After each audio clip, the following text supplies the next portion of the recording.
Hello everyone. In this video, we will talk about the chapter number 2 of 8th class, that is microorganisms.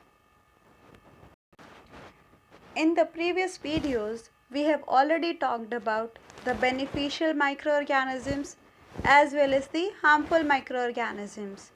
In the previous video, we have talked about the harmful microorganisms that cause diseases in human beings, animals, and plants.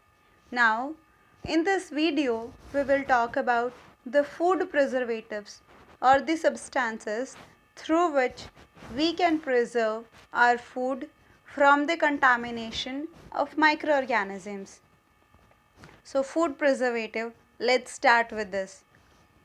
We know that when cooked food or milk is left in a warm and moist place for a long time, it gets spoiled. तो ये बात हमें पता है कि जब भी कोई भी जो बना हुआ खाना है, मतलब पका हुआ खाना या फिर जो दूध है, अगर हम उसको किसी भी वार्म या फिर थोड़ी बहुत मॉइस्ट प्लेस पे, मतलब जहाँ पे ऑक्सीजन एंड वाटर कंटेंट हो, अगर वहाँ पे कुछ टाइम के लिए अगर हम उसको छोड़ देते हैं तो वो ख़राब हो जाती है.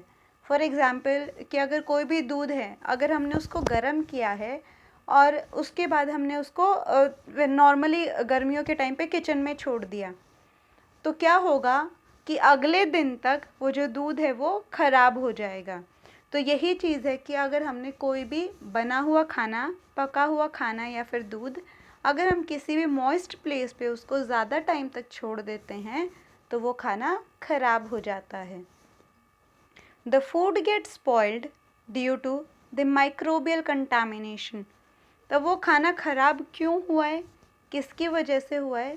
तो उसका रीज़न ये है कि वो खाना ख़राब माइक्रो ऑर्गेनिज़म्स की वजह से हुआ है कि माइक्रो ऑर्गेनिज़म्स को वहाँ पे अच्छा एनवायरनमेंट मिला ग्रोथ के लिए, और इसी वजह से वो खाने के ऊपर ग्रो करने लगे और उन्होंने उस खाने को कंटामिनेट कर दिया है, यानी दूषित कर दिया है. The most micro organisms can't grow और मल्टीप्लाई व्हेन. तो फूड प्रिजर्वेटिव का मतलब ही यही होता है कि वो तरीके जिनकी मदद से हम खाने को ख़राब होने से रोक सकते हैं. तो इसके लिए हमें कुछ ऐसे सॉल्यूशंस निकालने पड़ेंगे जिसके अंदर हम माइक्रो ऑर्गेनिज़म्स की ग्रोथ को ही रोक दें कि अगर वो ग्रो ही नहीं होंगे तो हमारा खाना ख़राब भी नहीं होगा. तो जितने भी माइक्रो ऑर्गेनिज़म्स हैं उनमें मोस्टली तब ग्रो और मल्टीप्लाई नहीं करते हैं जब उनको condition number 1, the conditions are dry, कि अगर कोई भी अगर उनको कंडीशन ड्राई मिल रही है, मतलब सूखी जगह मिल रही है, कि उनको मॉइस्चर कंटेंट नहीं मिल रहा है, तो उस टाइम पे वहाँ माइक्रो ऑर्गेनिज़म्स ग्रो नहीं करेंगे.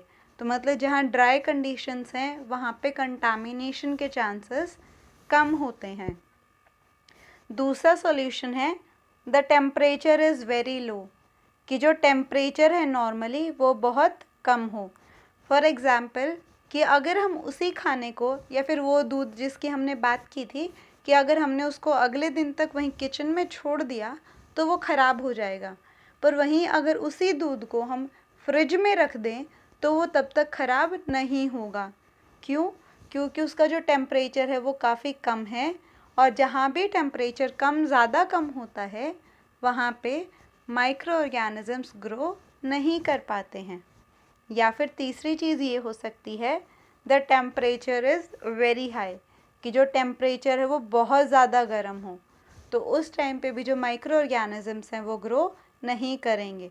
मतलब अगर हम दूध को उबाल दें दिन में 2 या 3 बार तो भी वो दूध ख़राब नहीं होगा.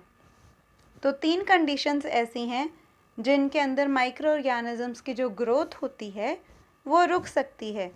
पहली कंडीशन थी कि जब जो उसको माहौल कैसा मिले, ड्राई कंडीशंस मिले. दूसरी कंडीशन ये थी कि जो टेम्परेचर है वो बहुत ही कम हो. और तीसरी कंडीशन क्या है कि टेम्परेचर बहुत ज़्यादा हाई हो. मतलब ऐसी चीज़ें जिसके अंदर माइक्रो ऑर्गेनिज़म्स वहाँ रह ही ना पाएँ. All the methods of food preservation ensures that favorable conditions are not provided for the microorganisms to grow and multiply. तो जितने भी तरीके हैं जिनकी मदद से हम खाने को प्रिजर्व कर सकते हैं, ठीक ढंग से रख सकते हैं, उनके लिए क्या करना पड़ेगा कि ऐसी कंडीशंस जिनके अंदर जो माइक्रो ऑर्गेनिजम्स हैं वो ईज़िली ग्रो हो सकते हैं और अपना नंबर बढ़ा सकते हैं, ऐसी कंडीशंस उनको ना दी जाएं। तो उस कंडीशन में क्या होगा कि हमारा जो खाना है वो प्रिजर्व रह जाएगा, सेफ रह सकता है। The process by which the spoilage of food is prevented using chemical or the physical method is called food preservation.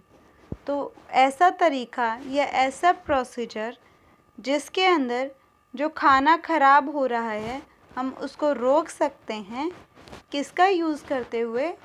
Physical या फिर केमिकल मेथड्स का यूज़ करते हुए। उसको हम क्या बोलते हैं? Food preservation. तो ये 1 नंबर में क्वेश्चन ऐसे पूछा जा सकता है कि व्हाट इज़ फूड प्रिजर्वेशन। तो आंसर क्या होगा कि वो प्रोसीजर जिसके अंदर हम खाने को ख़राब होने से रोक सकते हैं केमिकल और फिज़िकल मेथड्स का यूज़ करके, ये होता है food preservation. The most common method used for the food preservation are described below. तो जब सबसे कॉमन तरीके हैं, जो सबसे नॉर्मली तरीके देखने को मिलते हैं खाने को रख रखाव करने के या फिर उसको प्रिजर्व करने के, वो हम उनके बारे में कुछ तरीक़ों के बारे में डिटेल से पढ़ेंगे। तो जो सबसे पहला मेथड है वो है chemical method. The food can be preserve by using certain chemical substances which can check the growth of microorganisms. तो जो खाना है हम उसको प्रिजर्व करके रख सकते हैं, सही ढंग से रख सकते हैं कुछ केमिकल्स का यूज़ करके। और वो केमिकल्स क्या करेंगे? जो माइक्रो ऑर्गेनिजम्स की जो ग्रोथ हो रही है उनको वहीं पे रोक देंगे। The such chemical substances are called as the food preservatives. और इस टाइप की केमिकल्स को हम क्या बोलते हैं? Food preservatives. मतलब ऐसे केमिकल्स जो कि अगर हम उनको खाने के अंदर डालें तो वो माइक्रो ऑर्गेनिजम्स की ग्रोथ को वहीं के वहीं रोक देंगे, उनको आगे नहीं बढ़ने देंगे। इसको हम फूड प्रिजर्वेटिव बोलते हैं। The most common preservatives remove oxygen from the food items. और मोस्टली जितने भी जो केमिकल प्रिजर्वेटिव्स हैं ये क्या करते हैं? उस फूड के, उस खाने के आइटम में से ऑक्सीजन को हटा देते हैं। तो अगर ऑक्सीजन नहीं होगी तो जो माइक्रोब्स की ग्रोथ है वो नहीं हो पाएगी। तो यहाँ से ऐसे क्वेश्चन भी आ सकता है कि केमिकल ट्रीटमेंट का हम यूज़ तो कर रहे हैं पर ये केमिकल्स किस तरीके से माइक्रो ऑर्गेनिजम्स की ग्रोथ को रोक देते हैं। तो वो क्या करते हैं कि खाने से ऑक्सीजन के अमाउंट को हटा देते हैं। उससे क्या होगा कि माइक्रो ऑर्गेनिजम्स की ग्रोथ नहीं हो पाएगी। Sodium benzoate, citric acid, potassium metabisulphite are common food preservatives. तो उन्होंने कुछ फूड प्रिजर्वेटिव्स के एग्जाम्पल दिए हुए हैं। फॉर एग्जाम्पल पहला है सोडियम बेंजोएट, दूसरा है सिट्रिक एसिड और तीसरा क्या है? Potassium metabisulphite. तो ये जो तीनों के तीनों जो केमिकल्स हैं ये क्या करते हैं? माइक्रोब्स की ग्रोथ को रोक देते हैं। अब इन तीनों के फंक्शंस देखते हैं और कहाँ कहाँ ये यूज़ किए जाते हैं तीनों केमिकल्स, उनके बारे में पढ़ते हैं डिटेल में। The sodium benzoate is used for preserving fruit juices and squashes. तो जो पहला हमने जो सोडियम बेंजोएट की बात की थी, ये किस चीज़ को प्रिजर्व करके रखता है? जितने भी जो फ्रूट जूस आते हैं, जो पैकेज्ड आते हैं, उनके अंदर क्या यूज़ किया जाता है? सोडियम बेंजोएट यूज़ किया जाता है। और इस प्रिजर्वेटिव की मदद से जो फ्रूट जूस या फिर जो स्क्वैशेस हैं वो ख़राब नहीं होते हैं। दूसरा है potassium metabisulfate. It is used for preserving cut fruit, jams and jellies etc.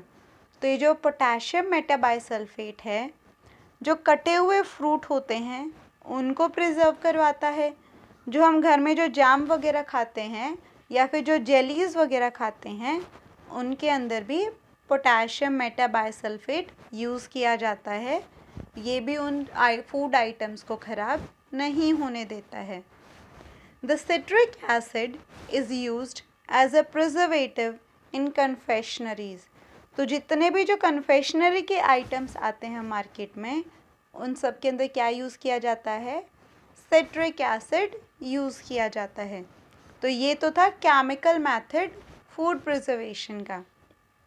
अब है food preservation by common salt, कि हम कैसे सॉल्ट यानी नमक का यूज़ करके खाने को प्रिजर्व कर सकते हैं, कैसे उसको सही ढंग से बचाव उसका हम कर सकते हैं।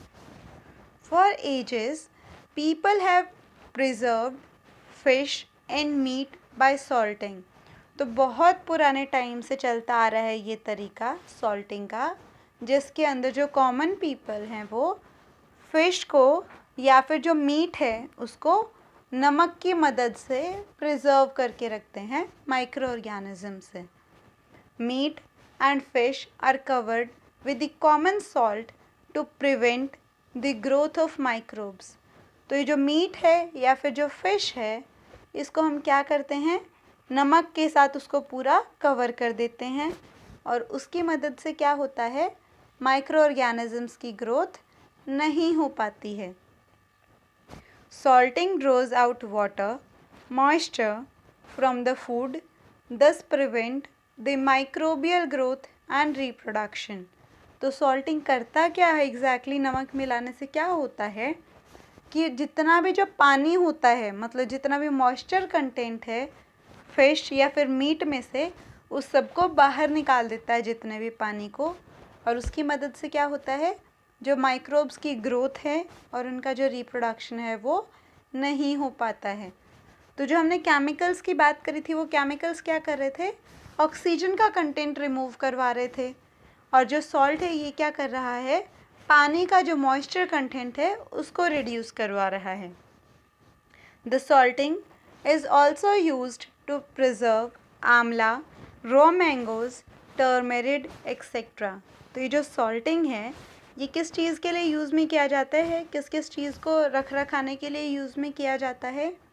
आंवला, रॉ मैंगो का मतलब होता है कच्चा आम, और टर्मेरिड एक्सेट्रा को प्रिजर्व करने के लिए नमक काम में आता है।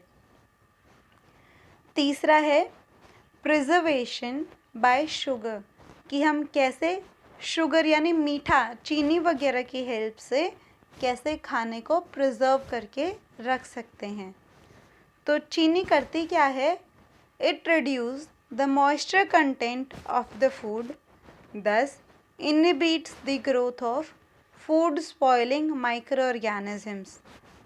तो जो चीनी है, शुगर है, वो मॉइस्चर का जो कंटेंट है खाने से उसको हटा देती है, और उसकी वजह से क्या होगा कि जो माइक्रो ऑर्गेनिज्म वो वहीं के वहीं रुक जाती है। तो मतलब शुगर ने भी क्या किया, वाटर या फिर जो मॉइस्चर कंटेंट था उसको खाने से हटा दिया। शुगर की हेल्प से हम किन किन चीज़ों को प्रिजर्व कर सकते हैं उनको देखते हैं। Jams, jellies, squashes are preserve by the sugar. तो जो जैम आता है, जो जेलीज आती हैं या फिर जो स्क्वैशेस हैं उनको हम शुगर की हेल्प से भी प्रिजर्व कर सकते हैं। जो मीठा है उसकी मदद से भी उसको माइक्रो ऑर्गेनिजम्स के स्पॉइल करने से हम उसको बचा सकते हैं। जो चौथा मेथड है वो है preservation by oil and vinegar, कि हम कैसे ऑयल मतलब तेल और कैसे विनेगर, विनेगर का मतलब होता है हिंदी में सिरका, तो कैसे हम ऑयल और विनेगर की मदद से खाने को स्पॉइल होने से बचा सकते हैं। The oil and vinegar prevent the growth of food spoiling micro organisms, कि जो तेल है या फिर जो सिरका है वो ऐसे ऑर्गेनिजम्स जो कि खाने को ख़राब करते हैं उसकी ग्रोथ को रोक देता है। The mustard oil and vinegar are widely used as preservative for fruit and vegetables in the form of pickle। तो जो मस्टर्ड ऑयल है यानी सरसों का तेल है और जो विनेगर है वो बहुत कॉमन तरीका है अपने फूड आइटम्स को प्रिजर्व करने का। कैसे? जो हमारे फ्रूट, जो जितने भी फल हैं या फिर जो सब्जियां हैं जिनका अचार डाला जाता है उनको हम इस ऑयल और विनेगर की मदद से प्रिजर्व करके रख सकते हैं। यानी जितने भी जो अचार आते हैं मार्केट में या फिर अगर हम उनको घर पे बनाते हैं सब के अंदर ऑयल और विनेगर यूज़ किया जाता है, जिसकी वजह से जो अचार है वो इतनी जल्दी ख़राब नहीं होता है और काफ़ी टाइम तक हम उसको नॉर्मल कंडीशंस के अंदर भी स्टोर करके रख सकते हैं। Meat and fish are also preserved by this method। तो ऑयल और विनेगर से हम मीट को और फिश को भी प्रिजर्व करके रख सकते हैं, उसको भी ख़राब होने से रोक सकते हैं। तो एक बार हम रिवाइज़ कर लेते हैं अभी तक कि हमने क्या क्या पढ़ा है इस सेशन में। तो पहली चीज़ हमने पढ़ी है वो है फूड प्रिजर्वेटिव। फूड प्रिजर्वेटिव्स बनाने के लिए हमें क्या करना पड़ेगा? माइक्रो ऑर्गेनिजम्स की ग्रोथ को रोकना पड़ेगा। तो जो माइक्रो ऑर्गेनिजम्स हैं वो कब ग्रो और मल्टीप्लाई नहीं होते हैं? पहला है जब उसको कंडीशंस ड्राई मिले, मतलब सूखी कंडीशंस मिले। दूसरा है टेम्परेचर बहुत कम हो या फिर टेम्परेचर बहुत ज़्यादा हाई हो। तो इन 3 कंडीशंस के अंदर माइक्रो ऑर्गेनिजम्स ग्रो नहीं करते हैं। उसके बाद है फूड प्रिजर्वेटिव्स की डेफिनेशन, कि वो प्रोसीजर जिसके अंदर हम खाने को ख़राब होने से रोक सकते हैं केमिकल्स या फिर फिज़िकल मेथड्स का यूज़ करके, इसको हम फूड प्रिजर्वेटिव्स भी बोलते हैं। अब कौन कौन से कॉमन तरीके हैं जिनकी मदद से हम खाने को प्रिजर्व करके रख सकते हैं? तो सबसे पहला है chemical method. The food can be preserved using certain chemicals. These chemicals are called the food preservatives। तो हम खाने को कुछ केमिकल्स की मदद से भी प्रिजर्व कर सकते हैं और इस टाइप के केमिकल्स को हम क्या बोलते हैं? Food preservatives. एग्जाम्पल क्या क्या हैं? Sodium benzoate, citric acid and potassium metabisulphite. Sodium benzoate क्या करेगा? जो फ्रूट जूस हैं या फिर जो स्क्वैशेस हैं उनको बचाता है ख़राब होने से। जो सिट्रिक एसिड है वो क्या करेगा? कन्फेक्शनरीज़ में यूज़ किया जाता है। और जो तीसरा है पोटेशियम वाला, उसको हम जितने जो कटे हुए फ्रूट्स होते हैं, जो जैम होती है और जो जेलीज़ होती हैं उनके अंदर यूज़ करते हैं उनको बचाने के लिए। जितने भी जो केमिकल मेथड्स हमने बोले हैं उनके अंदर मोस्टली क्या करते हैं ये केमिकल्स कि खाने के आइटम्स में से जो ऑक्सीजन है उसको हटा देते हैं और उससे क्या होता है? माइक्रो ऑर्गेनिजम्स की ग्रोथ नहीं हो पाती है। दूसरा मेथड था नमक यूज़ करने का, जो घर में कॉमन सॉल्ट आता है उसको यूज़ करने का। तो उसको हम कहाँ कहाँ यूज़ करते हैं? मीट को प्रिजर्व करते हैं, फिशेस को प्रिजर्व करते हैं और वो तरीका जिसके अंदर हम नमक का यूज़ करते हैं कोई भी फूड आइटम को प्रिजर्व करने के लिए, उसको हम क्या बोलते हैं? सॉल्टिंग। सॉल्टिंग करता क्या है? माइक्रो ऑर्गेनिजम्स की ग्रोथ को रोक देता है। होता क्या है इस प्रोसीजर में कि जितना भी जो पानी प्रेजेंट होता है उस खाने के आइटम के अंदर उसको रिमूव करवा देता है सॉल्ट, और इस तरीके से जो माइक्रो ऑर्गेनिजम्स हैं वो रिप्रोड्यूस और ग्रोथ नहीं कर पाते हैं। आंवला और जो कच्चा आम होता है रॉ मैंगो, उसके अंदर हम सॉल्टिंग कर सकते हैं और उससे हम उसको प्रिजर्व कर सकते हैं। जो तीसरा मेथड है वो है प्रिजर्वेशन बाय शुगर। तो शुगर क्या करता है कि जो भी खाने का कंटेंट है उसके अंदर से जो मॉइस्चर है उसको कम करवा देता है और उससे माइक्रो ऑर्गेनिजम्स की ग्रोथ रुक जाती है। शुगर की हेल्प से कौन कौन से चीज़ों को हम प्रिजर्व कर सकते हैं, उसका एग्जाम्पल है जैम, जेलीज और स्क्वैशेस। इसके अलावा हम ऑयल और विनेगर से भी खाने के आइटम्स को प्रिजर्व कर सकते हैं। दोनों करते क्या हैं ये ऑयल एंड विनेगर कि माइक्रो ऑर्गेनिजम्स की जो ग्रोथ हो रही है खाने के अंदर उसको इनिबिट कर देते हैं, मतलब रोक देते हैं। कहाँ कहाँ यूज़ किया जा सकता है ऑयल एंड विनेगर? अचार के अंदर, पिकल मतलब जो अचार बनता है फ्रूट वेजिटेबल्स का, उसके अंदर ऑयल और विनेगर यूज़ किया जाता है। इसके अलावा जो फ़िश और जो मीट के जो आइटम्स हैं उनके अंदर भी हम ऑयल और विनेगर का यूज़ कर सकते हैं उनको प्रिजर्व करके रखने।